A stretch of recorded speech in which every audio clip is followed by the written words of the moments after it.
మేము వైఎస్ఆర్ కాంగ్రెస్ పార్టీ గీత కులాలకు రిజర్వేషన్ 20% ఇవ్వమని డిమాండ్ చేస్తూ ఉన్నాం. గీత కులాలకి మద్యం షాపుల్లో 10% కాదు వాళ్ళు మోసగించారు మీరు, 10% కాదు వాళ్ళు మోసగించారు మీరు, 20% ఇవ్వండి, 20% ఇవ్వండి. దానిలో మీ రాజకీయ ప్రయోజనాలు చూసుకున్నారు తప్ప నిజంగా కష్టంలో ఉన్నవాడి ప్రయోజనం చూడలేదు. కష్టంలో ఉన్నవాడి ప్రయోజనం చూడటం అంటే నిత్యము తాడెక్కేవాడు 3 సార్లు మృత్యుముఖంలోకి వెళ్ళి తిరిగి వస్తాడు. ఆ జీవనానికి ఆనాడు జగన్మోహన్ రెడ్డి గారు ఎక్స్గ్రేషియాని 5 లక్షల నుంచి 10 లక్షలకు పెంచాడు. ఎవరైతే పర్మనెంట్ డిజబిలిటీ ఉంటుందో వాళ్ళకి 10 లక్షలు ఇచ్చేటువంటి ఒక కార్యక్రమం చేపట్టాడు. అది కాదు నేను అడిగేది. ఇవాళ అది జరుగుతున్నా జగన్మోహన్ రెడ్డి గారు ఒక మంచి పని చేశాడు, మంచి అని చెప్తాం. మీరు చేయండి. ఏదైతే సొసైటీస్ ఉన్నాయో వాళ్ళు కదా నిజంగా కష్టపడుతున్న వాళ్ళ జీవితాలు కదా మారాల్సింది ఎవరి జీవితాలు? కష్టంలో ఉన్న వాళ్ళ జీవితాలు.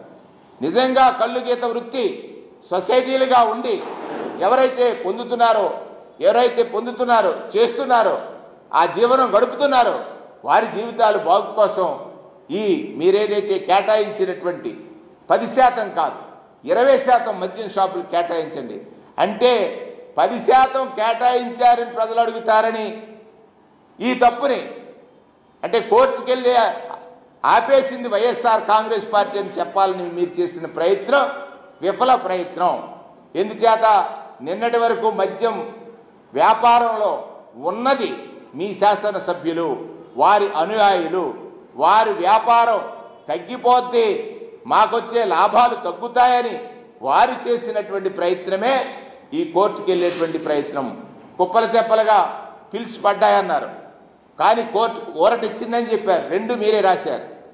కానీ నేను అడుగుతున్నది దీనివల్ల ప్రయోజనం ఎవరికి? తెలుగుదేశం నాయకులు. దీనివల్ల ప్రయోజనం ఎవరికి? ఇప్పుడే చూశాను ఇక్కడ మాచర్లలో ఒక గౌడ సోదరుడు తన లైసెన్స్ కోసం వెళ్తా ఉంటే అక్కడ శ్రీనివాసరెడ్డి గారని ఒక ఆయన తెలుగుదేశం నాయకుడు ఏ విధంగా దుర్భాషలాడి అతని పట్ల చంపుతామనేటువంటి ఒక మాట చెప్పాడో ఇప్పుడే టీవీలో చూస్తున్నాం.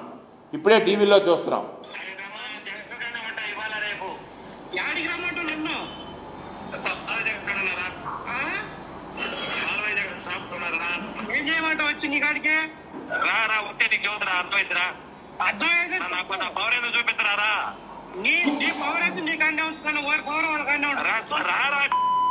నువ్వు మాట్లాడతారా? మాకు మాట్లాడే దొరుకుతారు. నిన్ను మాట్లాడతారా? మాకు ఖచ్చితంగా సంతానం 2 రోజులు కనబడితే ఎక్కడ కనబడ సరే ఎక్కడో కనపడుతూ ఉంటా. పందు కానీ జంక్షన్ కాడికి రారా? ఎమ్మెల్యే గారికి జంక్షన్ కాడికి రా. ఇక్కడ ఎవరైతే ఒక గౌడ సోదరుడు లైసెన్స్ అప్లికేషన్ వేసుకుంటే తెలుగుదేశం శాసనసభ్యుడి అనుయాయుడైనటువంటి తెలుగుదేశం పార్టీ నాయకుడు ఏ విధంగా దుర్భాషలు ఆడి అతన్ని చంపుతానని బెదిరించినటువంటి తీరు చూసినప్పుడు నేను ముందుగానే చెప్పాను, ప్రజాస్వామ్యం ప్రమాద పంచుల్లో ఉంది. ఇవాళ దోపిడీ లక్ష్యంగా ఈ ప్రభుత్వం పనిచేస్తుంది. మీ పత్రికల్లోనే కొన్ని అడపాదడప వార్తలు వస్తున్నాయి. ఇవాళ పై వాళ్ళకి ఇవ్వాలి 10,000 ఇవ్వండి. ఇది ఎక్కడ మద్యం షాపుల్లో వసూలు చేసినట్టు విధానం. పై వాళ్ళకి ఇవ్వాలి 10,000 ఇవ్వండి. దీనికి సమాధానం ఏమిటి? మద్యం వ్యాపారంలో మీరు మీ అనుయాయులు మొదటి నుంచి కూడా షాపులకు లైసెన్సులు వేసే క్రమం నుంచి షాపులు ఎక్కడైనా వాళ్ళు పెట్టుకోవాలనుకున్నప్పుడు మీ శాసనసభ్యుడి దగ్గర అనుమతి పొందాలి, శాసనసభ్యుడికి వాటాలు ఇవ్వాలి, వాటాలు కాకుండా ఇప్పుడు మామూళ్ళు ఇవ్వాలి. ఆ పైవారు ఎవరు నాయనా? ఆ పైవారికి ఇప్పటికే 2 కోట్లు వసూలు చేశారంటున్నారు, కానీ ఇంకో 2 సున్నాలు చేర్చాల్సినటువంటి అవసరం ఉంది. ఊరు మధ్యాంధ్రప్రదేశ్గా మారిపోయింది. పత్రిక తిరగవేస్తే అత్యాచారం లేని రోజు లేదు. అత్యాచారం ఆంధ్రప్రదేశ్గా మారిపోయింది.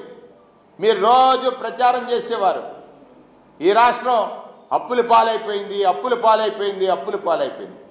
మీరు వచ్చిన సంవత్సర కాలంలో 1,25,000 కోట్ల రూపాయలు అప్పులు చేశారు.